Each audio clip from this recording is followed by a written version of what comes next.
where you get the leads for probate is how do I get a list? That's what you want to know, is where is there a list available? And I recommend getting it locally because a lot of times it's free.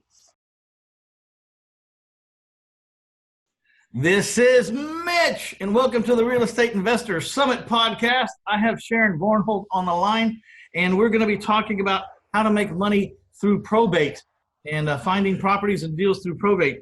It is a very lucrative way to find deals.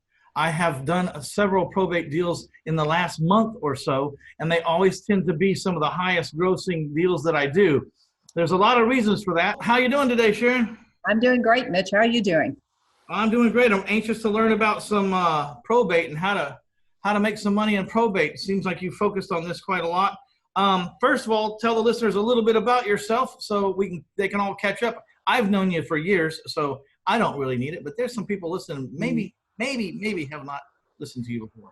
Well, I've been around a long time, actually coming up on the 20-year mark now, but it's been about 10 years that I've been focusing on probate. Three things: probate, marketing, and branding.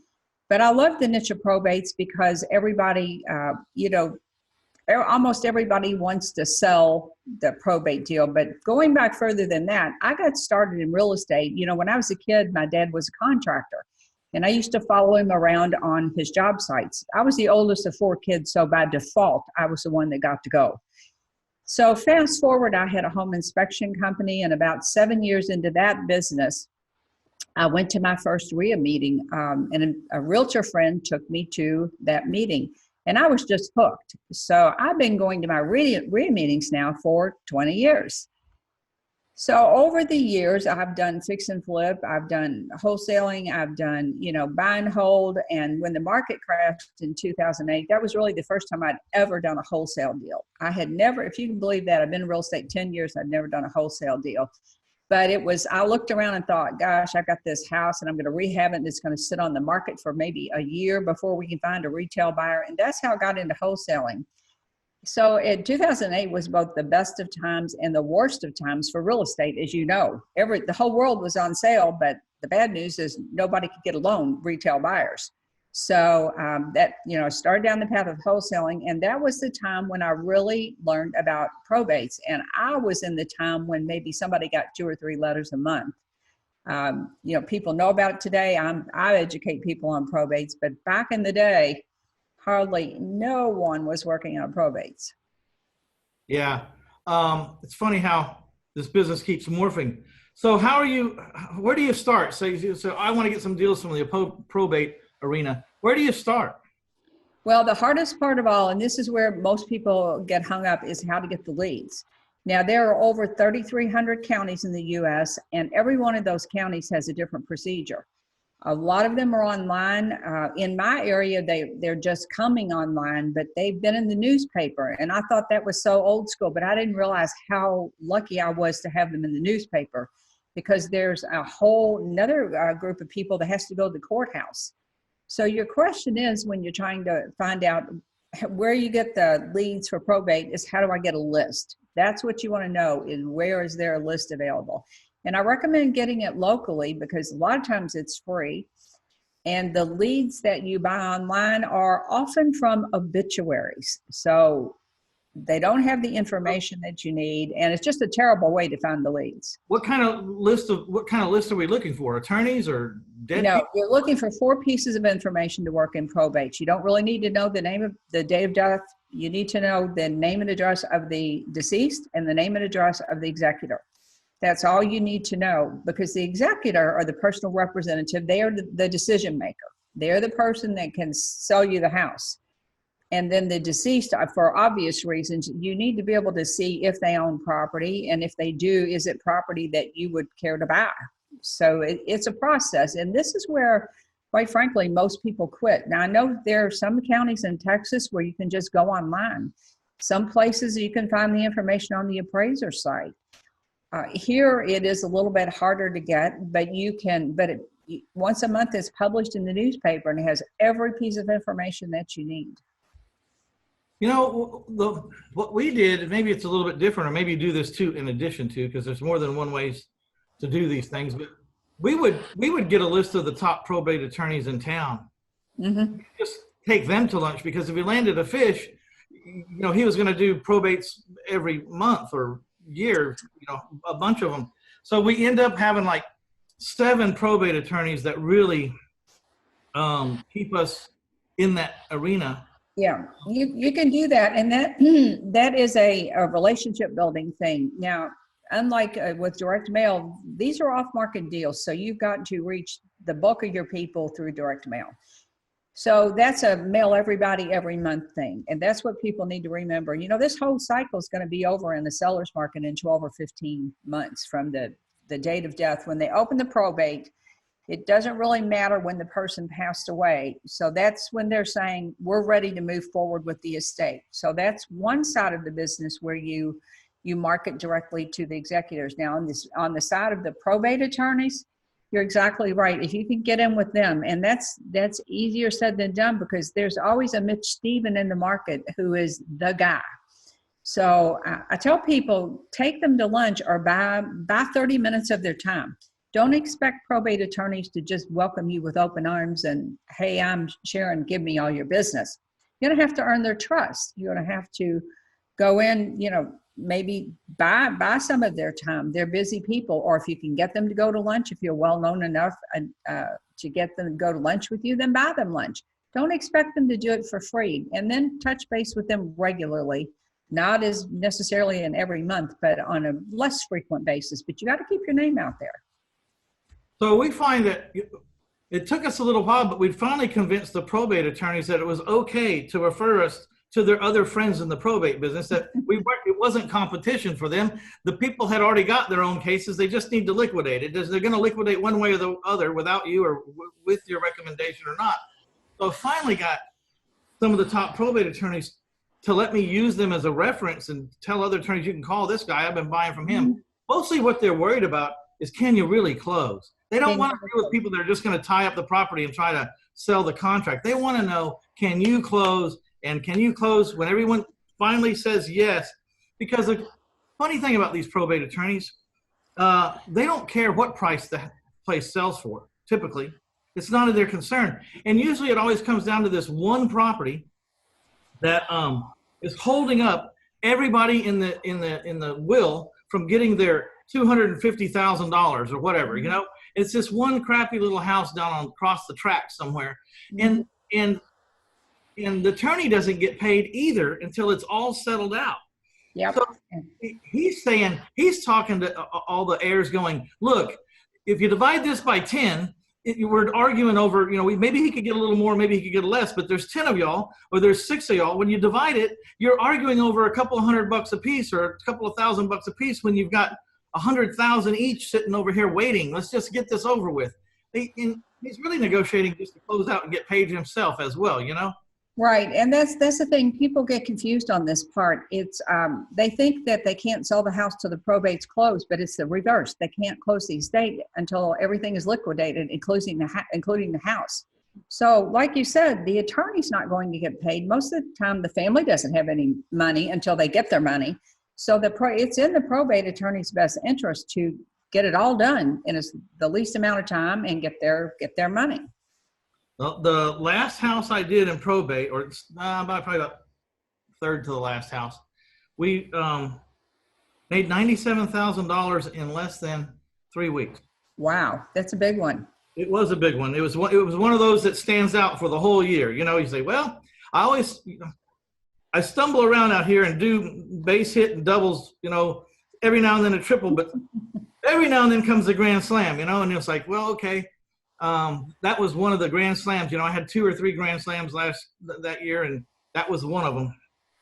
Just a deal that just really stands out. And they had been trying to sell this property for a long time, and they had a holdout. And finally, the holdout caved in, and he called me. He says, the holdout's caved in. He said he's ready to come in and sign. He's ready to do it. He said, run, don't walk, run and get your contract over here. Let's get it signed and get it funded, and let's go, because this guy can change his mind at any minute. There's always one. When you get in a situation with a family and their siblings, sometimes you have to be part psychologist to try to sit them all down and get them all on the same page. But yeah, you're right. A lot of times there's one that wants that extra $200 that holds up the whole deal. What they don't realize is that attorney is, charging them for all this time and all this effort. They'd be better off just to get it done. Yeah. So when did you start doing probates? About 10 years ago. So roughly 2007, 2008, 10, 11 years ago. And did you think that, at the time, was that a place or like an unknown little fishing pond for you, It was. There was nobody in the field of probates. And, I'm from I call it the BI, before the internet time. So in my first business, we used direct mail all the time. And I was really good at direct mail. So when I found these probates, I'm just of the opinion that if your mom has passed away or somebody, it's just plain rude to call them up 3 days after the funeral and say, you want to sell the house. There are people out there that do that. I do not do that. For me, it's when the probate is open, it's a clear sign we're ready to move forward. And then, I would start, like I said, the hard part's finding the list. So I figured out how to get the list. I called my local probate court and they said, hey, they're published in the paper. Your probate court may say they're online. I know some of the counties in Texas, they are online. Some you can get through the appraiser site, but you're looking for a list. You're not really looking to go to the courthouse and pick up 1 or 2 files. So when I started, there was almost no competition. Today, I have people say, but there's so much competition. And I say, let's think about this for a minute. In my area, there are 3,300 agents. So for give or take. So for every deal that comes up on the MLS, that's your potential competition, 3,300 people. So if a probate deal is their potential probate deal and they get a dozen letters or even 20, is that a lot of competition? Not really. Because what people don't understand about direct mail is that something like 81% of your deals will come at or beyond your 5th mailing. However, 90% of the people quit on or before the 3rd mailing. So if you just hang in there, your competition shrinks down to almost nothing over 4 or 5 months. Yeah, I've had there's a what's the word? Is it software? Yeah, I guess it's a software we use. You go to 1000houses.com/machine, and you can take a picture of the house, and it makes it into the postcard, Mm-hmm. Mm-hmm. But what's really cool to do is do the selfie with the house and the postcard, and then say, I took the time to go by this house and check it out. I really like that neighborhood, and I'm looking to acquire more houses in this neighborhood. There was a vacant house or maybe an opportunity here. But anyways, that also separates your card from everybody else because they go, that's my house in the background, and this is a real guy, If you're sending postcards, I really like letters sometimes more in this arena because it is kind of an emotional time for these people.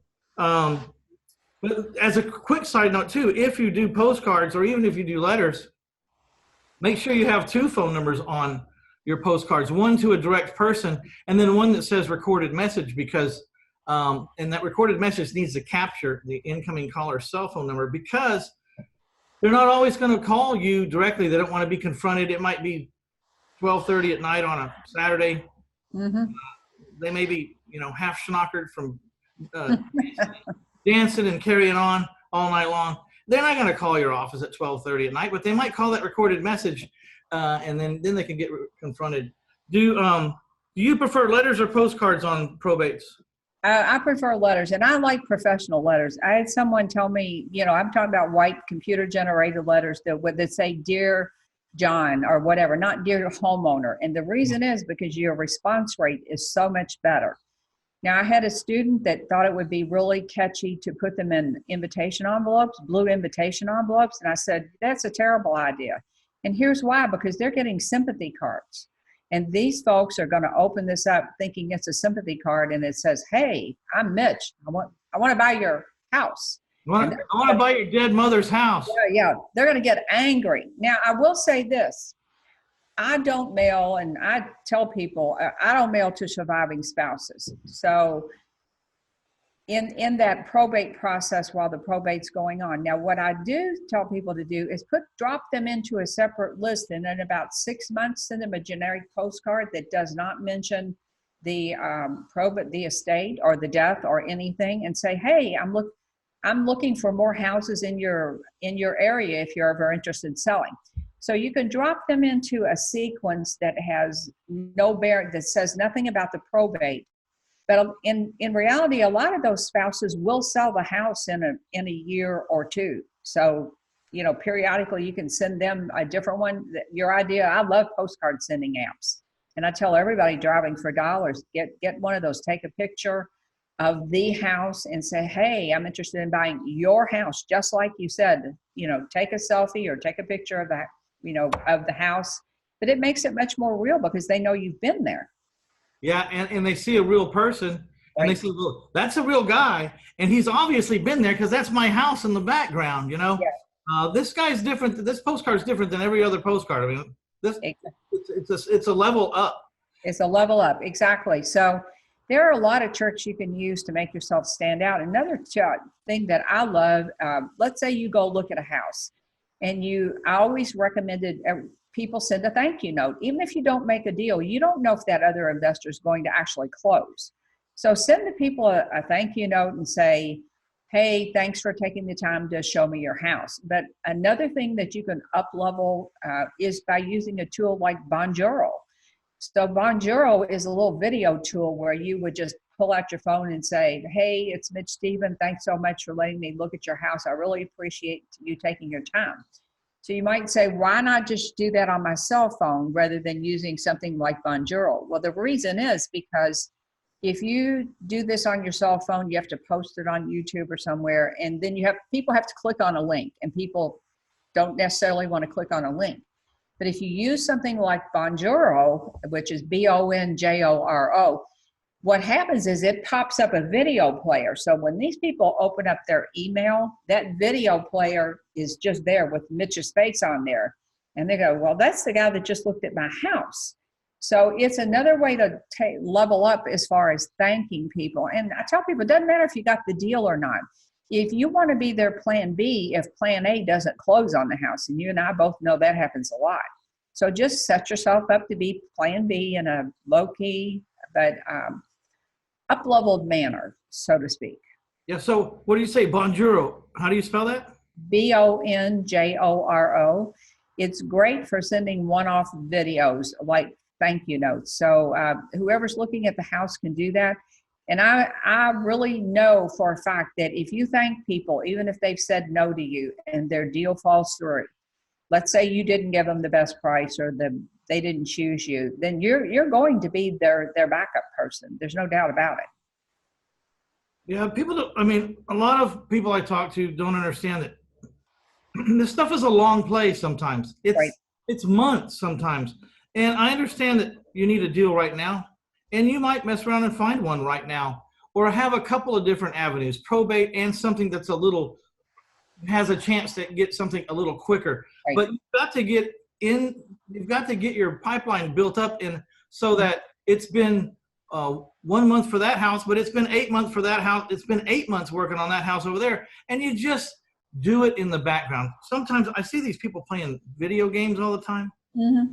I said, I play a video game. It's called How Much Can I Make This Computer Deposit My And instead of shooting little gremlins on my screen, I just target people that have something I would like to buy, and then I shoot them messages all the time, of one form or another, text, video, email, voice drop, whatever. I just keep playing the game, and every time they pick one up, I get a certain amount of momentum, and then all of a sudden the dinger goes off and there's been some money deposited in my account, and that's when I know I've won. Mm-hmm.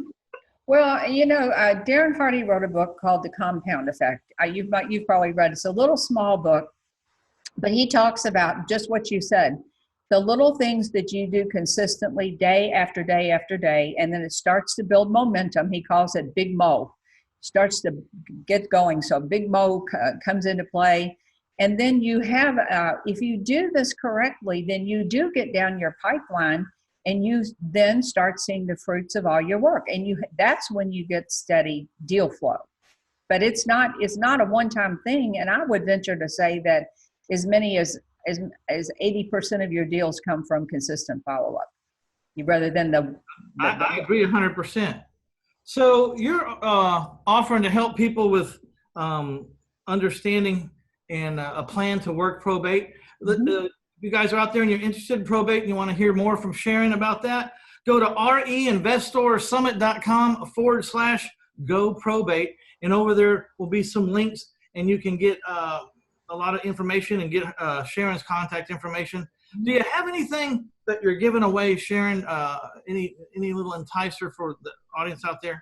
Yes, I do. So in the course, if for anyone that wants to learn about probates, I have a complete set of letters, both for investors and agents, but I give everyone a sample letter so that they can take that letter and they can make more letters, make a sequence of letters, because with direct mail, what I recommend people do is mail everybody every month, especially for probates, because remember, it's going to all be up in this market. It's going to all be over in 12 to 15 months, most of the time. So mail everybody every month, and you want to just change up the letter a little bit. It's kind of a nurturing campaign. So you have your first letter, then you might say the next month, hey, how's the estate coming? Let me know when what you're getting to is I'm your person when you're ready to sell. But it's a very low key, very nurturing thing. But if they can take the first template, which I give, have free, then they can make their own sequence of letters, so send out the letters, scrub your list ideally every 4 or 5 months, and then take out the solds. And then, because here's the thing about probates, you have your people that sadly pass away this month. So that's the group we'll call October 2018. Next month, you're going to have another group called November 2019. So in the scope, as you are building this list, you're going to get a pretty big list. Some will come off, some will go on every single month. That's just the way it works. So it is very much a momentum thing. And if you do this right, it's not that hard once you know the process, but there is a process, and you do need to understand how probate works. You've been around a long time, you understand it, but for the average person just starting in that path, it is so confusing, the whole process. Well, all right, you guys, this is Sharon Vornholt. Again, go to reinvestorsummit.com/go probate and check out the links there and get your free set of sample letters. Get your mind rolling there on how you set up your own unique little funnel or stream of letters to go out. Be original, make it yourself, put it in your own voice, just use hers as a guideline and some ideas, and then make it your own. Any last words for these investors out there, Sharon? Just my best advice is market consistently. Whatever niche you're working in, whatever type of marketing strategies you're using, you have to set up a marketing machine so that it happens all the time. And play Mitch's video game, the one where it puts money in your bank account. All right. I want to thank everybody for stopping by to get you some Sharon Vornholt and learn a little bit about probate. This is Mitch Stephen with the Real Estate Investor Summit podcast. Hey, if you haven't got a solo 401k or an IRA, you are doing yourself a huge disservice, because making the money is just half of the program. You have to learn how to keep it, and when we say keep it, in all different ways you have to keep it, but we also have to learn to mitigate our taxes. And if you go to freedomfirst401k.com, you can talk to an expert there, one of the nation's experts on how to use and proliferate your self-directed retirement plans. So this is Mitch Stephen with the Real Estate Investor Summit podcast. Get you some.